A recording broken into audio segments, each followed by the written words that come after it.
வெயில் என்னமோ பயங்கரமாக தாங்க அடிக்குது. ஆனால் எங்களுக்கு எல்லாருமே தண்ணிக்குள்ளே இருக்கிறக்கு ரொம்ப வெயில் தெரிஞ்சுக்கல. நாங்களும் ரொம்ப இன்ட்ரெஸ்டிங்காக மீன் பிடிச்சிட்டு இருந்தோமுங்க. ஊருக்கு போய் ரொம்ப நாள் ஆனதுனால இங்கே ஆற்றுக்கு வந்தது அவ்வளோ குஷியாக இருந்தது. ரொம்ப ரிலாக்ஸாகவும் இருந்ததுங்க. மாயாக்குட்டி அப்பா குட்டி குட்டி மீனாக பிடிச்சி விளையாண்டுட்டு இருந்தாங்க. அதுக்கு நானும் தம்பியும் வேணாங்க வச்சா இப்பெல்லாம் பிடிக்காதீங்க, 6 மாதம் கழிச்சு வந்து பெரிய மீனாக பிடிச்சி சாப்பிட்டுக்கலான்னு கிண்டல் பண்ணிட்டு இருந்தோங்க.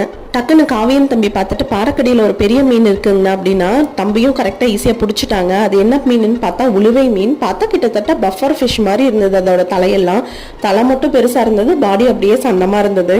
எங்க ஊர் சைட்ல பாத்தீங்கன்னா இதை உளுவை மீனுன்னு சொல்லுவோம். இது சேத்துலயும் இருக்கும் தண்ணியிலயும் இருக்கும். மோஸ்ட்லி வந்து தண்ணி வத்துற டைம்ல பாத்தீங்கன்னா பாறைக்கடியில கொஞ்சமா தண்ணி ஈரப்பதம் இருக்கும்ல, அதுல போய் ஒளிஞ்சிட்டு இருக்கும். இது வந்து டேஸ்ட் நல்லா இருக்கும், முள்ளு கம்மியா இருக்கும், ஃப்ளஷ் ஜாஸ்தியா இருக்கும். குழந்தைங்களுக்கெல்லாம் கொடுக்கலாம்.